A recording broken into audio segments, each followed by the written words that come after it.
It's Monday evening, October 21st, and we are back with the FloTrack College Cross Country Rankings show presented by HOKA. I'm Ryan Fenton with my co-host Ashley Tishins and our guest analyst Matt Baxter. As you can see, not in the studio today, calling in remote, but excited. There's so much to talk about. Ashley, how's it going? I know you were out in Madison, back in Austin though. What's going on out there?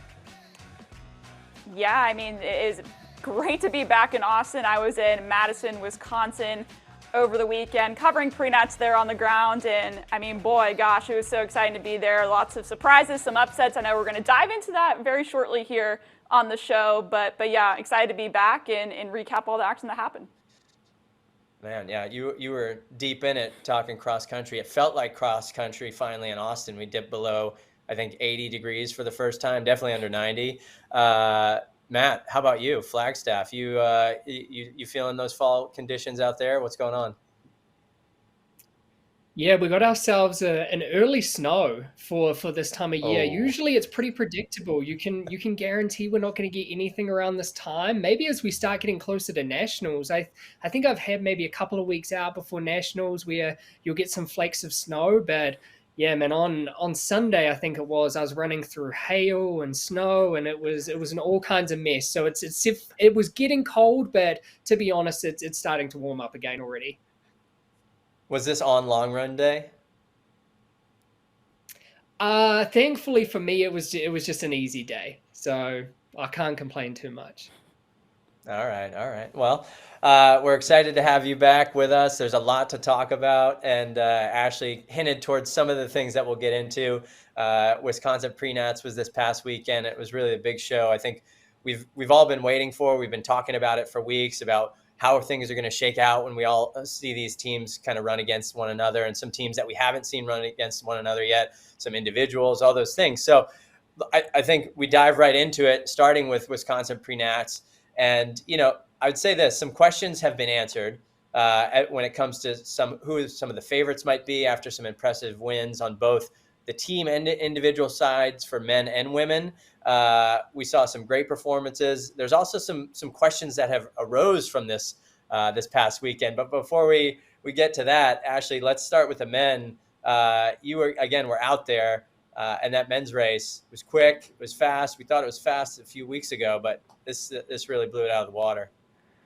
I mean, if you had asked me going into this weekend if we would see so many guys dip under 23 minutes for 8K on this course, I would have told you were crazy, right? Like if you're looking at the men's race at pre-nats, first off, I guess if you want to start with the team side, I think we saw Arkansas men put together a pretty dominant performance here. They scored just 89 points to take the title, winning by 24 points over Iowa State. They put 3 in the top 10. And so if you're looking at it from a team perspective, I think we've realized that Arkansas has been deep for quite some time. But they proved it again this weekend. And then if you're looking on, you mentioned some fast times. We did see a huge course record from New Mexico's Hobton Samuel, 22:33.8 for 8K on the course there for him to set that new record there. So, I mean, gosh, just again, like, it was a fast day, and I think a lot of people realized that early from the get-go, just based on how fast the leaders were going out and how they were really packing together and working towards something special, and that's exactly what we got on the men's side. Yeah, and you were talking about the how many guys were under 23 minutes. I mean, that course record just again a few weeks ago by Parker Wolf was 23:04. On the Arkansas team alone, the team you mentioned that it had a great performance with that victory. 3 guys alone on that team broke that old course record. So very quick and just a pretty, I would say, dominating performance for Arkansas. Just their top 4 were really, really strong. Matt, as you were watching that from afar, what did you take away from that men's race? Yeah, obviously, as we've been talking about, Arkansas is in a really good spot. They're showing that they're a strong team. The one thing they need to watch out for is they did bleed a little bit over that last 4K. They lost 26 spots in the second half of the race. And if we're talking about them being the second best team in the country, great. I think that's okay. But if they're looking at trying to win, if they're looking at trying to beat beat Oklahoma at the end of the year, then they just can't bleed that much. They need to make sure that they're strong enough to hold on. And so I think that's something that they're really going to be working on over this next month. What do you make of the Iowa State Cyclones? They're 2 times now over the last month at Wisconsin, 2 times second place, first to BYU, now to Arkansas. What did you make from that Iowa State team? I don't know if they got into a bad positioning at the start and that's why they came through and 258 points through the first 2K mark, or if that was actually a strategy of theirs. And if it was a strategy of theirs, then it worked out perfectly. I mean, they finished with 128 points in a fast race. And so it's almost like they had their coach in the ear and said, hey, this is going to go fast. Get out slow and move through the pack as people start dying, because this is a pace that no one's ever run, as we're saying, on this course before. And so people are going to die. And it's like Iowa State just took advantage of that. And they just kept moving through every single 2K, conserving energy, and ended up earning themselves a top spot. And so, I mean, that was a really smart race. And I think if they run like that at Nationals, then they're definitely a podium contention team. Ashley, I wanted to ask you about Stanford. You know, being out there, Stanford comes through with a third place finish. Big performance for them. I think we saw them at Gans Creek in Missouri a few weeks ago, and it was, you know, I think they won, but it was, the competition wasn't super deep. The names on that team, you're almost expecting some big results, and they seem to show it this weekend. What did you take from the Stanford team out there? I mean, my goodness, I don't think people expected them to finish top 3 here. I can say that for certain. And, you know, like you mentioned, you know, we hadn't seen a whole lot from Stanford yet up to this point in the season, but I think this is a day where you saw one of their veteran leaders, Cole Sprout, just finally have that breakout race he's been having. You know, he was their number 1 there, and also one of their youngsters, Lex Young, was their number 2 and looked really strong as well for Stanford. So I think now going forward, it's like, goodness, like now you have to have them in the conversation. And again, I think if you're looking back to how they did last season, you know, last season I don't think the men had necessarily the season they were hoping for, but perhaps this year, you know, they've learned some lessons and now they're back and looking really strong. We also got to call out before we talk about this women's race. Big opener for Graham Blanks. I know we talked about Haptem Samuel and his big win and course record, but Graham Blanks, I think, you know, we're all wondering where was he at after the Olympics and coming back. And second place, runner-up finish to Haptem Samuel, second fastest time ever on that course. What did you take from his performance, seeing that there? I mean, no one was a match for Haptem over the you know, that final half mile and K, but Graham seemed to hold on really strong against the other competition there. Yeah, I mean, I think if you're looking at this, right, like you mentioned, this is his season opener. He ran at the Paris Olympics over the summer, so, you know, he wanted to take some time off to then, you know, build back up for this cross-country season. And if you're Graham Blanks, like, I wouldn't be completely nervous. You know, you still finished runner-up to Haptem Samuel, who was the runner-up at the NCAA cross-country championships last year. So I think for Graham, this was more of a, hey, let's get out here and let's run fast with these guys. And I mean, shoot, he still ran, you know, 22:40 here on this course, which is very impressive. And so, you know, I know we had a chance to talk with him afterwards, and he kind of echoed all those same sentiments. You know, he was excited to get back on the course, excited to be in Wisco in some great weather, and he and Harvard are going to be looking to improve going forward. So defending champ, finishing second there, Matt. Or do you feel like he's in a good spot coming off his Paris rebuild and getting back to defend his title? Yeah, I think Graham Blanks is in a great spot. When it's your first race of the season, you're always going to be a little bit rusty, and especially rusty to moves. So we've seen Haptem Samuel is an incredible athlete. I mean, he's run 26:53 over a 10K. Any other year, I would say, of course, this guy is going to win.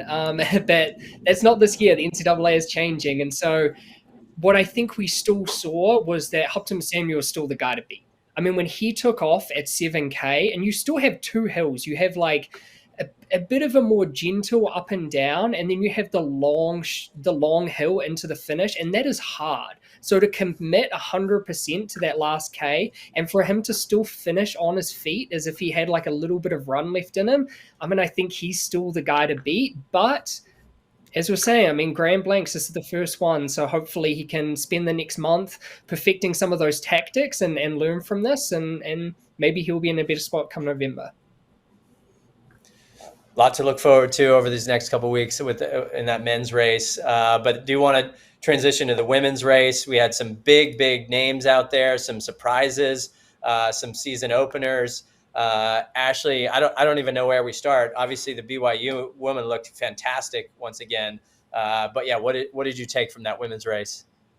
Well, since you mentioned them, let's start with BYU then. They take the women's team title here at Pre-Nats, beating out other top teams like NAU, NC State, and plenty of others. And they looked, like you said, Ryan, super duper strong. I think coming into this meet, they had just won Joe Piani, so that maybe they were coming off of some of that, that energy from that meet, and they certainly brought it over here to Pre-Nats. So that is a big win for this program, and I think they're really solidifying themselves as one of the favorites to go after a top 3 finish at Nationals here in just about a month's time. Now, I know you alluded to this also as well, but I mean, that wasn't the big performance, only big performance I'd say that we saw on the women's side. Pamela Koskai of New Mexico, 18:59.1 for 6K, shatters the course record that was set just last year by Parker Valby at Nutty Combe. And boy, it was a fight to the finish between Pamela Koskai and then Hilda Olamomoy of Florida, who's one of the top returners coming in to the 2024 season. And so seeing her come away with a win like that, I think that was just very impressive. And again, she's only a freshman, the sister of Bridget Koskai, who's the former marathon world record holder. So we know she has that pedigree. And I can say at this point, I think she's going to be one of the favorites to potentially fight for an individual title. Yeah, that was an impressive performance up front and really just a good battle on that women's side. Seeing Koskai go after it and Hilda open up. Again, she was 4th last year at Alabama. Now, you mentioned Parker Valby's record. She's at Florida now, so a lot of tie-ins there, trying to keep the Gators relevant up front. But going back to BYU, I think you used the word super duper. I'm going to just drill into what that means, what I saw when I think super duper. They had a spread of 38 seconds between their top 7 women, right? We're always talking about you need a 5th runner. They got a couple more than 5 right now. Matt, how strong is that BYU women's team right now? This is one of the things, when I was an NAU athlete, I always had such a hard time with BYU, is that their depth is incredible. This is their men and their women. They know how to recruit athletes and have great depth. And so that's what we're seeing on this women's side. And you need that. You need a 6th and a 7th runner in case you're 4-5 or someone towards the front starts dropping off. So this doesn't surprise me at all. BYU, this is almost like a strategy they employ of having depth. And they showed that they were the best team, and they certainly earned their spot ahead of NAU. Yeah, I mean, we buried the lead a little bit here. I mean, we're saying BYU looks so good. They won, but they upset the number 1 team in the country in NAU. And, Ashley out there, Washington gets the 2nd spot, NAU there in 3rd. West Virginia, who, maybe possibly the most underrated team in the country heading into this weekend with that 4th spot right in front of Notre Dame. I mean, what did you take from NAU's performance, and any pieces that you were looking for there that maybe we didn't see? Well, I think, if you're looking at NAU's performance here, they were without 2 of their top athletes. They didn't run Elise Stearns. They didn't run Carrie Beloga. So they weren't at full strength, I guess you could say. So maybe that had some sort of factor there in terms of how they played out on the team side.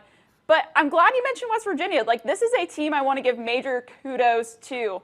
Kaylee McCabe finishes 4th overall, and she just does a phenomenal job leading this team. They also have some newcomers here that finished super well for this squad. And so I think that this is a team that we're going to have to watch going forward. And I had a chance to speak with Kaylee McCabe afterwards, and she just felt super confident. She said, as a squad, we're really united together, and we're looking ahead now to Big 12s, which I think now you can put West Virginia in that conversation in terms of fighting for that team title there. And I think, as we go forward to Big 12s and then regionals and hopefully nationals too, they're going to need to be on our radar.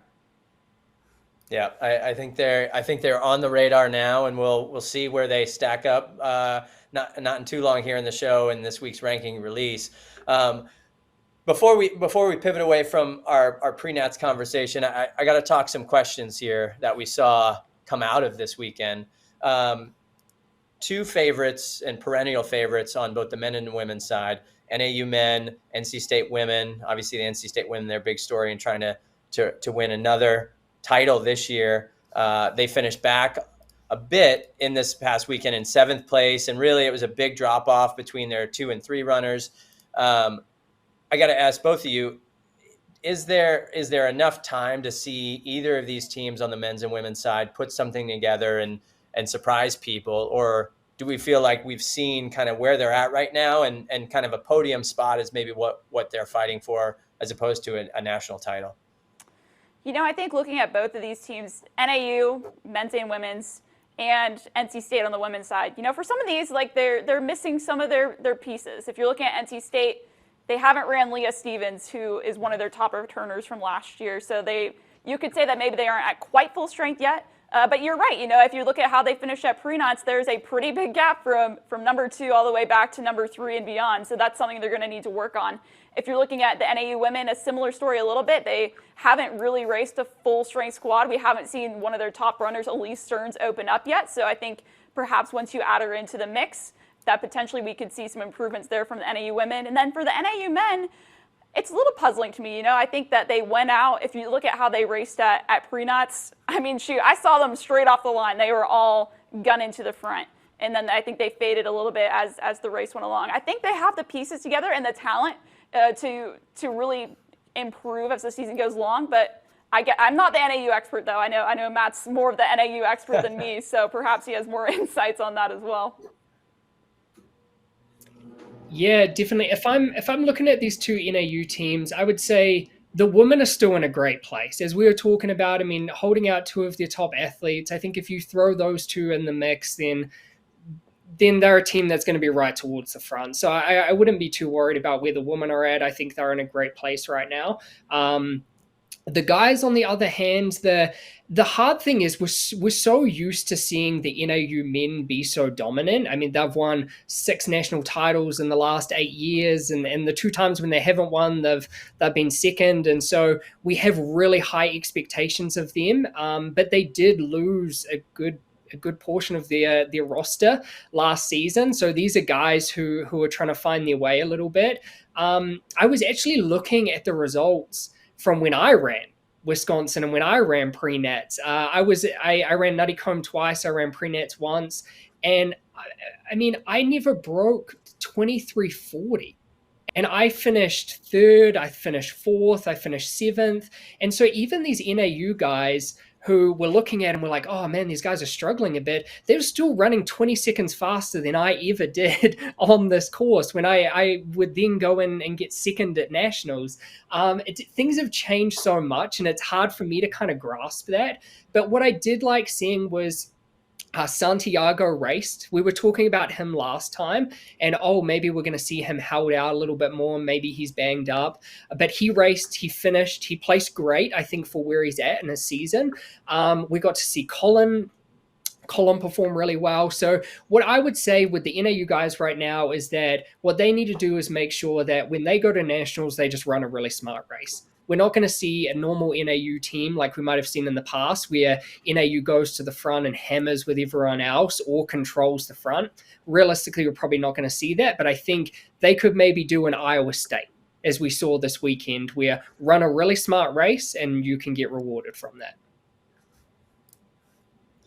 Yeah, you look at the results this weekend, their top 4 were really strong, obviously 11 seconds separating them, little gap between 4 and 5. So even just that alone. And then, it's at nationals with the experience of NAU and Mike Smith, you think there's a possibility that group could be moving up a little bit as the season progresses, right? So is it come down to a national title potential? Who knows? But maybe it's more of a podium finish this year. We're going to find out. But to your point, Matt, if history means anything, first or second over each of the last 8 years, that experience does count when it comes to late November. So we will see what shakes out over the next few weeks.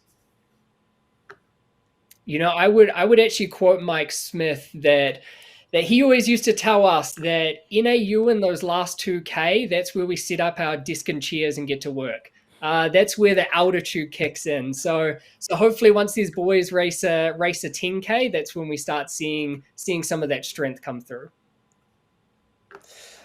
Well, last question I have also on the men's side is really about Arkansas. The Arkansas men, right? A pretty convincing win this weekend. The question is, do they have what it takes to challenge Oklahoma State?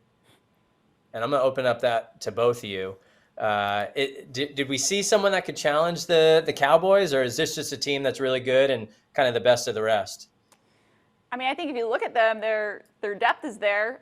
If you're going back to what Matt said earlier, though, I think as the race went along in the later stages, they did drop some spots back in terms of how they were placing among the rest of the competitors there at pre-nats, but they still won pretty dominantly. And I mean, they may have half-jokingly been telling me this, Yassine Abdallah and Karami Yego, but they told me they were only going 40 to 60% at pre-nats. I highly doubt that, but I mean, hey, if they still have some stuff left in the tank, then I think that does say some pretty scary things, I think, about Arkansas, and shows that they do have that depth and they do have that talent to contend for the national title. And I think Yassine walked that back a little bit on TikTok, if I'm not mistaken, right? He was like, maybe we were joking a bit too much there. Yeah, he definitely did. I saw he walked it back a little bit, but they threw it out there. So, Matt, what your thoughts on this? And I think that's going to lead us into really our next kind of piece of the action over the weekend at the Weiss Crockett Invitational, which was at Oklahoma State, where we saw not a lot of teams, but OSU run everybody. But just curious, what's your take on that Arkansas team when you look at where Oklahoma State stacks up right now? Yeah, I would say, kind of reiterating what I'd said before, I think they did fall off a little bit too much in that last 4K to feel like they're going to be fully competitive with Oklahoma State right now. But in saying that, and to give the Arkansas guys credit, this was a historically fast race. I mean, this is significantly faster than we've ever seen on this course. So maybe some of these guys who started falling back, it's just because it was a really hot, fast pace. And who's to say that if Oklahoma State wasn't racing pre-nats, that they wouldn't have had some guys who would have fallen off from that fast pace too. So I got to give them a little bit of credit, and maybe just the nature of that race, they're actually in a better spot than I think. Well, when we look at that Weiss Crockett Invitational, as I mentioned at Oklahoma State, Ashley, number 1 ranked Cowboys, score 18 points. I think they were broken up by one runner from Oral Roberts. But it looked like they had everyone out there. They had a few guys that were out there that ran unattached, but the depth of that team, it's always tough to say because they're not obviously running against a ton of competition, but in terms of the depth of the guys actually out on the course, what did you see out there?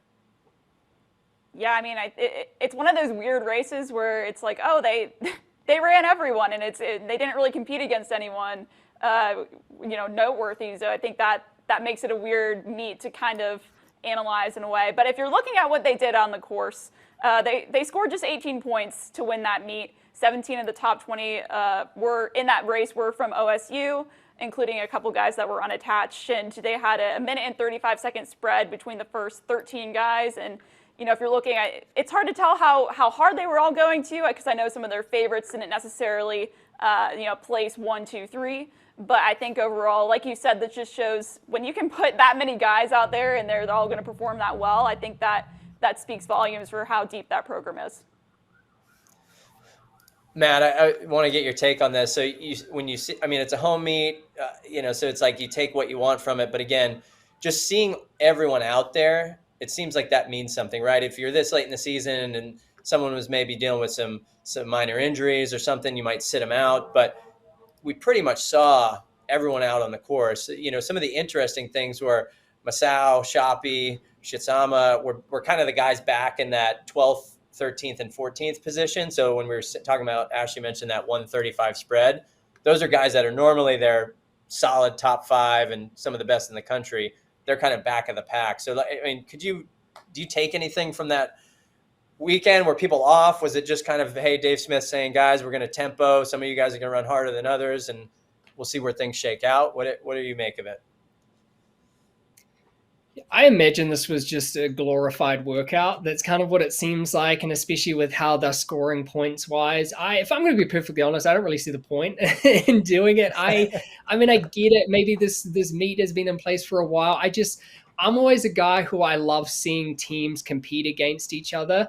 And I know this builds a little bit of suspense. It makes us question, oh, how's Oklahoma going to stay? How is Oklahoma State going to fare against Arkansas men once we get to nationals? But I would have loved to see that pre-nats. That would have been such an incredible meet to see those two teams and the others going head to head.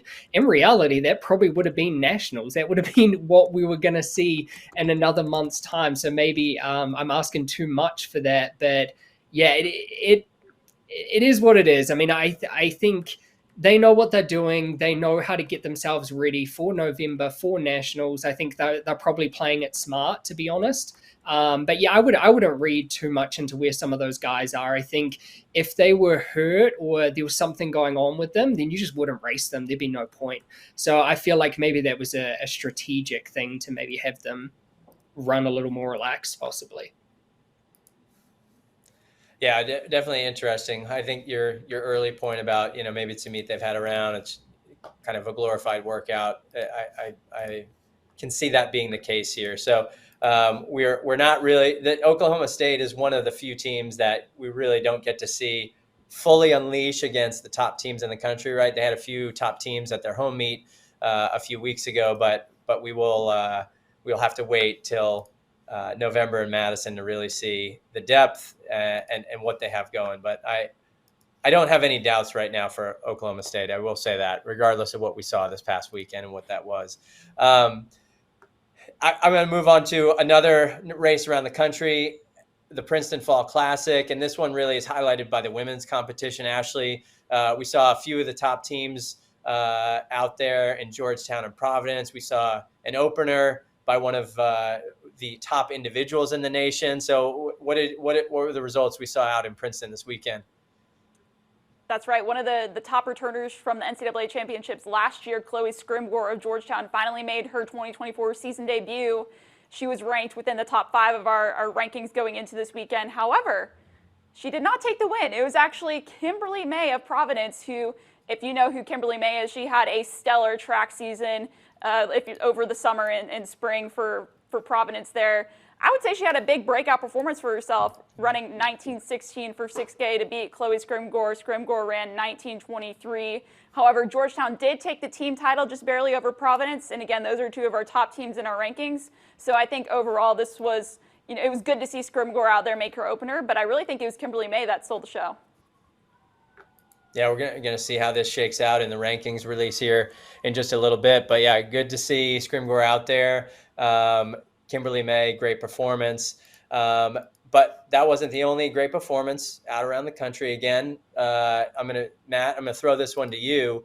We're going to now change gears going out west to the Arturo Barrios Invitational at Texas Tech, where I think we've talked about Kipchoge, the other Kipchoge, I guess we refer to him as, out there for the first time since late August, where he ran a 5K. So out there running an 8K for the first time.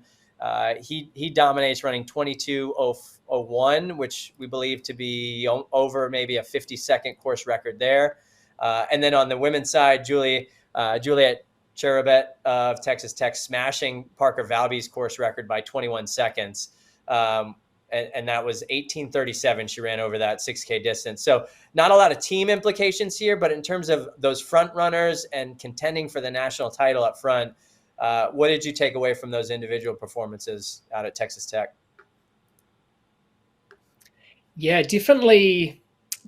We kind of talked about Texas Tech a little bit in the past, and I think both of their teams are just not quite deep enough to be really contenders for possibly a podium finish at the end of the year.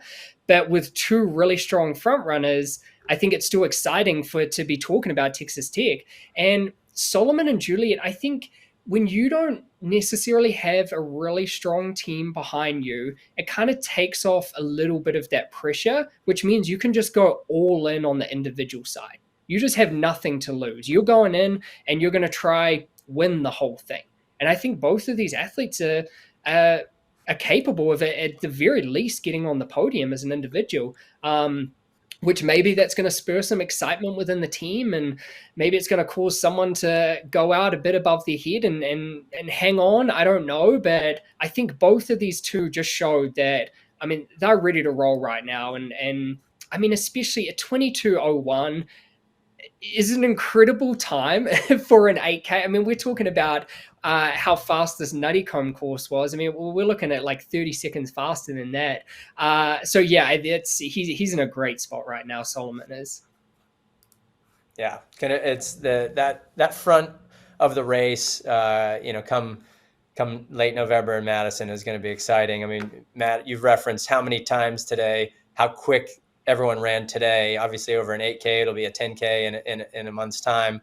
But if conditions allow it, we could see something pretty amazing on both really the men's and women's side based on what we're seeing right now. So, but we've talked at length about this past weekend, and really what that all boils down to is how does that impact these cross-country rankings as we now hit October 21st. And with that, we will move into our release of our men's rankings for this week. And Ashley, I feel like we need a drum roll here to just see, but we'll take our first look at the first set of rankings on the men's side and look at what this movement meant across the country after these results, looking from 11 through 20 here. And really big jumps here from Iona and Syracuse. Ashley, any surprises here? Even Villanova, we mentioned the Princeton meet over the weekend. We talked about the women's, but Villanova had a great showing there. You see moving up 7 spots. What are your takeaways here on this? I mean, shoot, you can see it right there. Syracuse moving up to number 11. They ran pretty well at pre-nats, finishing 8th overall. So I think that's why you see that jump there. Yeah, and tells you how deep that pre-nats race was. 8th in that race, jumping them up to 11th with the strength of how they ran. Right in front of CBU, they were who dropped 2 spots there. But now we'll move to our next list here of the top 10 to see how things shook out. Excuse me.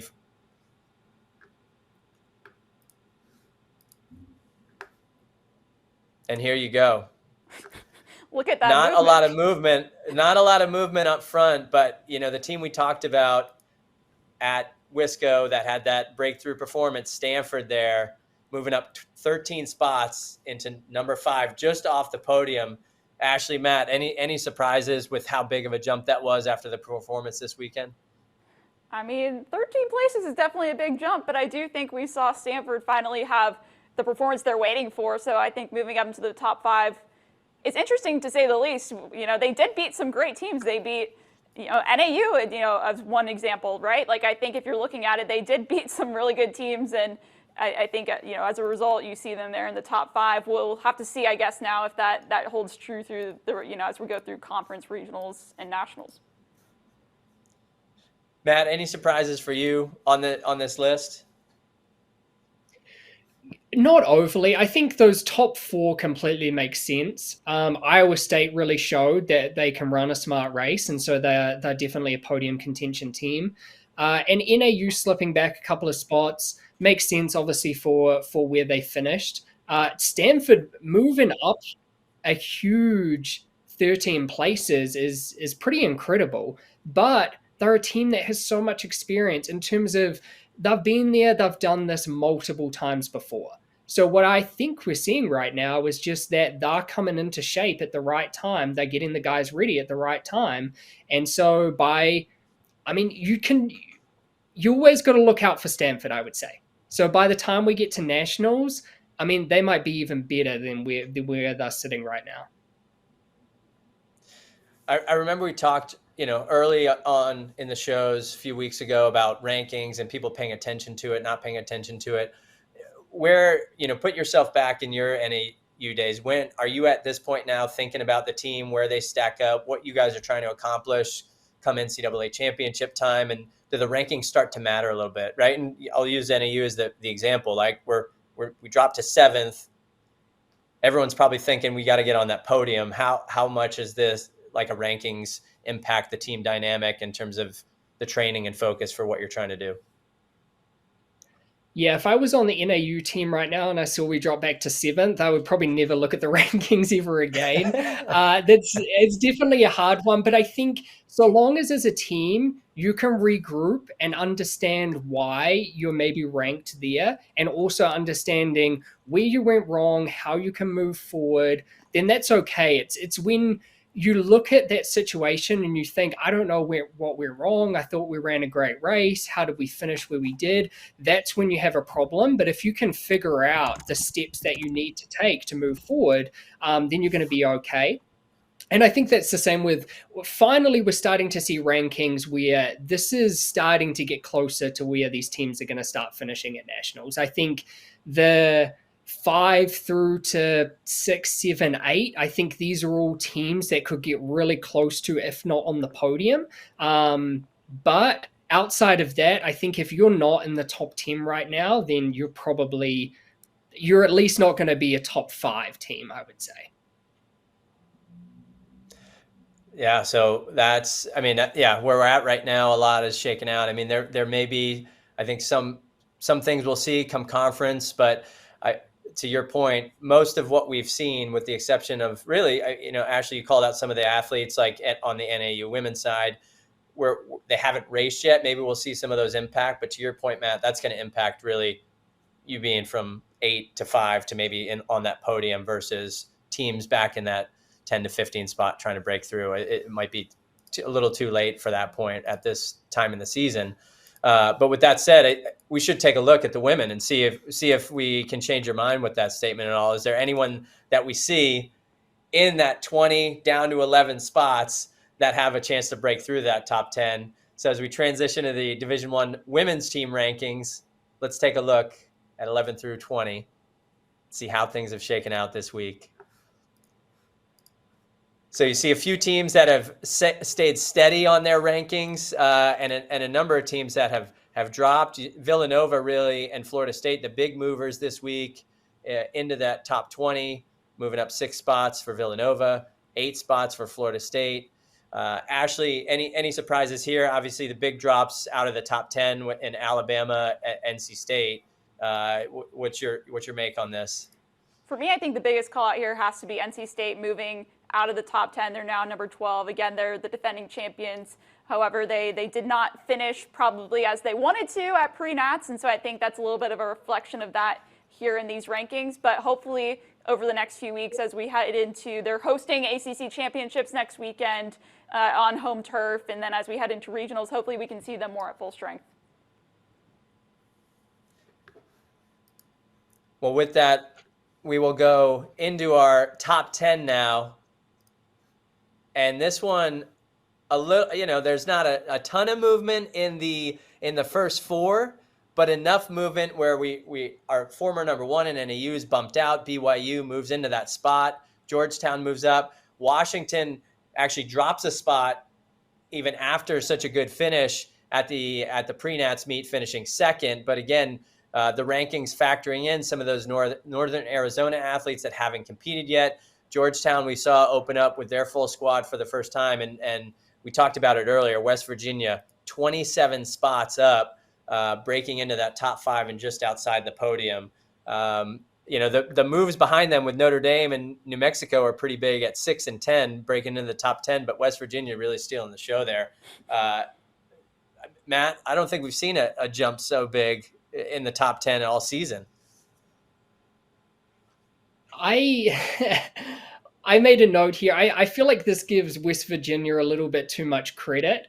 And I actually say this respectfully because they ran a really poor race, a really poorly executed race at pre-nats, if I'm going to be perfectly honest. They got out really slow and then went super hard for 2K to get into the lead, and then dropped, I think it was about 116 points in the last 2K. And you just can't do that. As a team, you cannot allow yourself to slip that much. But because they had got themselves into such a good position by 4K, that even losing that amount of places, they still finished in a good spot. So while I say this has given them too much credit because I think they just ran such a poorly executed race, I also say that respectfully because I think if they ran a little more like Iowa State men did, hint hint to the coach, look at what Iowa State men did, then I think 100% they should be there. I think they just showed that they are a very good team and they could definitely get on the podium. Ashley, just curious on, based on what Matt's saying, just the way that race was executed, obviously when you get to the national championships, there's not a lot of room for error, and the positioning matters, and, kind of going out hard, coming back, all those things. On top of all that, you look at the results, they only finished with 5. Was there any talk about that on the course where the depth was of that team? From what I heard of, that didn't hear much of any talk about that in terms of their depth and stuff, but I do think that's a good point, and from Matt there in terms of race execution, and especially I think this is going to come into play, just here in a couple of weeks at Big 12s. I mean, the Big 12 conference is completely loaded. They're going to have to face BYU, Oklahoma State. Like, that's really going to be their chance where they can show their cards of, hey, we learned from this and we can improve even more and use our talent even more here on this stage. And I think like Matt said, maybe 5 is a little bit of a huge jump right now, but I definitely think they at least proved that they belong in this conversation here. Yeah, definitely showed that they were, like I think we said earlier, one of the probably most highly underrated teams of the season so far, really across the country, I think, in everyone's mind. And so seeing them with that jump, give them some motivation, maybe take some thoughts from Mr. Matt Baxter here on Big 12 championship race tactics, but we'll find out. But that really shapes up the team standings for this week. A lot of just great results that have formed into what we see now, a really, I think, much more clear picture of where these teams stack up with one another. And these rankings all come from the individuals on those teams and where they're projected to finish at the NCAA championships. And with that, I think we got to take a look at those top 10 for both the men and the women to see where those athletes stack up right now when it comes to the individual title. One that we've talked about a little bit throughout the course of the show with some of the wild performances we saw over the weekend. So we'll take a look at the men's top 10 and see what has shaken out this past week. We saw Graham Blanks previously holding that number 1 spot, but again, this past weekend getting beat by Haptem Samuel of New Mexico. Samuel moves up into that number 1 position. And Ashley, I think, a little bit of movement here, nothing too crazy. I think there's some Oklahoma State movement, give or take a few places. But again, those results over the weekend are really, really tough to say that they meant anything super significant. But obviously we see 4 in the top 10 right there, which is wild. Yeah, I think if you look at this, like you said, Oklahoma State dominated here, and they have really in these top 10 on the men's individual side for most of the season so far. Maybe a little bit of false movement, like you said, in terms of just a home meet that they ran. But I really want to give the big call out here to Haptem Samuel. He earned that spot there, number 1, beating Graham Blanks, so he moves up into that individual first spot there. And then also, too, I think we saw Solomon Kipchoge of Texas Tech, again, ran a 22:01 8K, incredible performance out at Texas A&M, and so he moves up into the top 5. Matt, it looks like, Parker Wolf holds that 3 spot. He didn't race this past weekend, so there was no really benefit or decline based on having no performance, but based on what you saw with some of the other individuals around the country, do you think he's safe at that number 3? I definitely think he's safe there. I mean, it's so hard with him having such a great race at this Wisconsin course, and then everyone just blowing through that course record here recently. I would say Haptem Samuel needs to stay number 1 through till nationals. I feel like he just showed us that he's the number 1 guy to beat right now. I don't think anyone else has showed anything that indicates that they're ahead of him. So, and even Graham Blanks, even though, as we're saying, this was his first race of the season and maybe he's a little bit rusty, I mean, he was still beaten fair and square. And we're not going to be able to see Grand Blancs fully ready to go until nationals now, as we're going through kind of the championship style races with conference and regionals coming up. So I am expecting these top few places to just kind of stay where they are through the rest of the season. I'll just say I'm personally very excited for this men's race. I mean, just those top three that we see in those rankings. You got the last year's 10K champ, last year's 5K champ, the defending cross champ. So it's gonna be a wild showdown along with these newcomers. But that said, the women's individual rankings are last to show today, and we will take a look at where those have fallen. These women in the top 10 vying for this individual title. So when we look at the women's top 10 here, Doris Lemongool from Alabama holds that number 1 spot. Pamela Koskei of New Mexico jumps 18 spots into the number 2 position. And Lucy Jenks of Georgetown, big jump, 29 spots into that top 10. Ashley, what are your big takeaways from here? We should mention Kimberly May, also big jump there. We mentioned her victory this weekend. Well, I think we now see Pamela Koskei. She proved this weekend at Pre-Nuts that she can be a contender for the individual national title, so she moves up to number 2 there ahead of Hilda Olomomoi, who is the runner-up to her in Wisconsin. But again, I'm glad that you called out Kimberly May. I think her win over Chloe Scrimgore was huge for her, and huge for her in terms of moving up these individual rankings. And like, as you mentioned too, some other notable performances in top individuals from the Princeton Fall Classic. Lucy Jenks performed well for Georgetown, and she moves up big into the top 10 here. So I think overall, we're finally starting to see a lot of this shape out too. Again, also to Juliet Cherubet moving up here behind her course record at Arturo Barrios. So seeing some movement now, and I think rightfully so. Looks like the computers also like Scrimgore, even though, first race she lost to Kimberly May, still up there. She dropped a spot, but still in the top 4. Matt, anything that you see on this list that brings surprises or excitement to you come November time?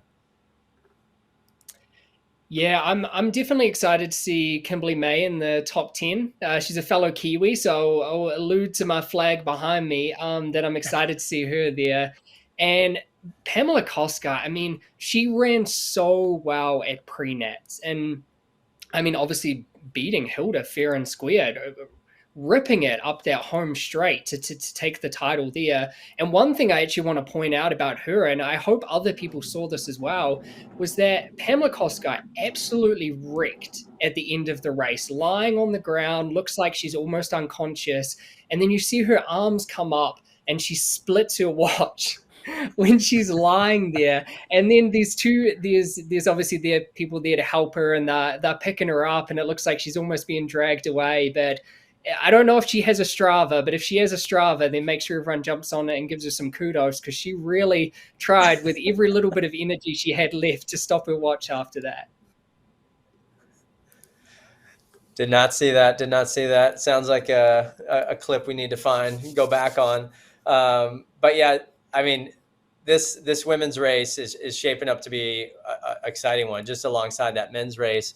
A lot of women running fast, course records going down, and each week just that bar getting raised a little bit higher each time. So excited to see what's to come. For this week, men's, women's, teams, individuals, the rankings are now out. Go take them, really dig into them and see where everyone stacks up. Ashley, we are not going to be here next week. I think we're back in 2 weeks' time. So I was going to look at this weekend ahead, but really it seems like not quite a blank weekend on the calendar, but really conference is that next big thing I think people are looking for. What are you looking out for over these next 2 weeks? Yeah, I think you said that right. Pretty light this weekend in terms of action on the D1 side, but that's because we're gearing up for conference championship action here in just about 2 weeks' time. If you're looking at some of the top conferences to watch, the SEC championships are going to be in College Station. The ACC championships are going to be in Cary, North Carolina, home of NC State. You're going to have the Big 12 championships in Waco, Texas. The Big East championships, which you can also watch live on FloTrack, I'll plug that there. That'll be in Leesburg, Virginia. And then the Big 10 championships are going to be out in Illinois. So if you're looking at the top conferences to watch, those are probably it. And I know that's really when the real racing starts, once you get to conference. So I'm definitely excited. Matt, anything that you would leave folks to key in on come conference weekend, what they should be looking for and getting excited about? Yeah, I find conference weekend is always interesting to see who gets held out because this is the point where you start being a little bit more strategic. Now, with some of these big conferences, it's a really big deal to win. So you oftentimes do want to put a full strength team on the line to make sure you are winning the Big Ten or the SEC or the ACC because those are really big deals to the school. But with some of the lesser conferences, you start seeing some people being held out and being strategic because you also want to make sure that you get through regionals. And so it's always interesting to see how teams manage this period, trying to keep people healthy and making sure that people are ready to roll for nationals. Ashley, over the next 2 weeks, anywhere that we'll see you, any of these coverages? I will be at the SEC Championships in College Station, so if you're there, be sure to say hello. Cool. I will not be at the conference championships that weekend. I'll be at NYC Marathon that weekend. So a lot of action all around, just coming up across the running scene, both cross country and on the roads. But this week, October 21st, in the books, rankings are out. Again, take a look, share them, tag your favorite teams and individuals, get excited for the conference weekend, followed by regionals, then nationals. Matt, we're excited as always to have you on the show and give us your insight. We appreciate it. Anything on your docket coming up? I know you got some races. I go a Pittsburgh 10 mile in 2 weeks. 2 weeks. So not only conference weekend, Matt Baxter 10 miler. So we'll be looking out for that. But until then, thank you for tuning in. Again, we will be back in 2 weeks' time with the FloTrack College Cross Country Ranking Show presented by HOKA. So be sure to tune in for that. We'll have Colas predictions coming over the course of the next few weeks. Look out for that as well. But from myself, Ashley, and Matt, thanks so much for tuning in, and we will see you in November.